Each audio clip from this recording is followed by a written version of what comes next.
Hello viewers, আসসালামু আলাইকুম।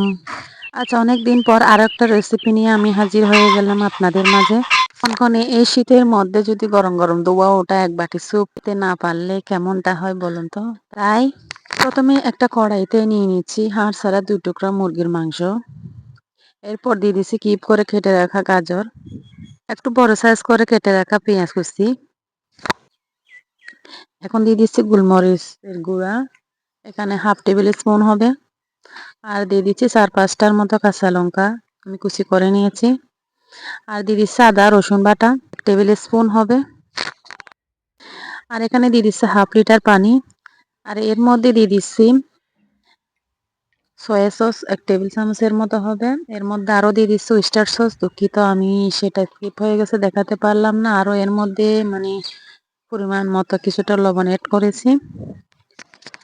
১৫ থেকে ২০ মিনিট জাল দিয়েছি। এর মধ্যে চিকেনগুলো সিদ্ধ হয়ে গেছে। আমি চিকেনগুলাকে একটু তুলে নিয়ে নিচ্ছি আলাদা একটা প্লেটে।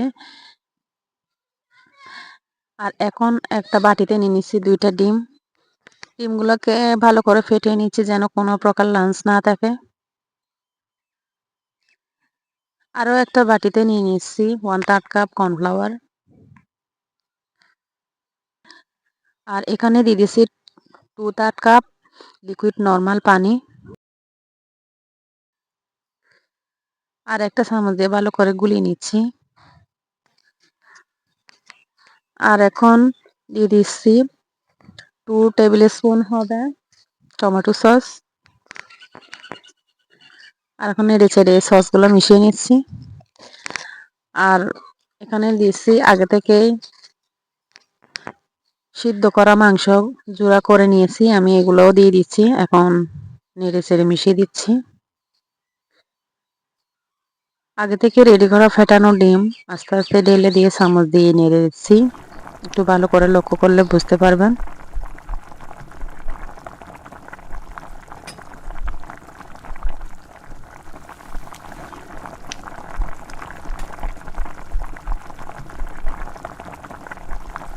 আর এখন দিয়ে দিচ্ছি কর্নফ্লাওয়ারের লিকুইড মিশ্রণ, উপর থেকে ঢেলে দিচ্ছি, নিচে চামচ দিয়ে নেড়ে দিচ্ছি।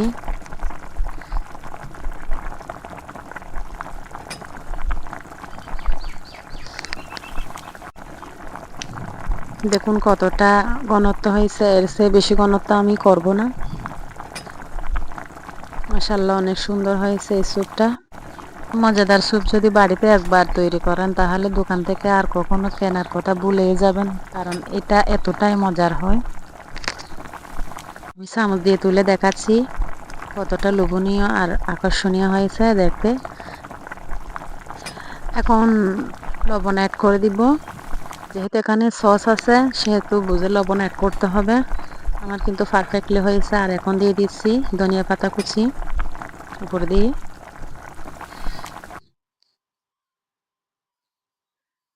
আর এখন দিয়ে দিচ্ছি কাঁচা পেঁয়াজের ফুল বা কলি যে যেটাই বলেন না কেন।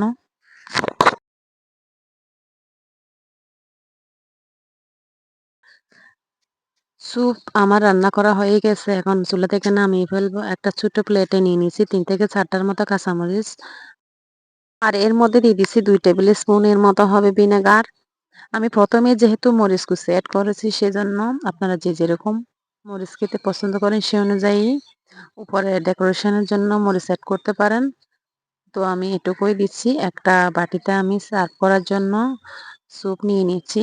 উপরে দিয়ে দেবো একটুখানি। আর উপরে দিয়ে একটু ভাজা গুঁড়া মশলা দিয়ে দিচ্ছি। এই মশলার রেসিপি যদি দেখতে চান নিচে কমেন্টে জানাতে পারেন। উপর দিয়ে দিচ্ছি ভিনেগার সহ কাঁচামরিচ। তো এ হয়ে গেল মজাদার স্যুপ।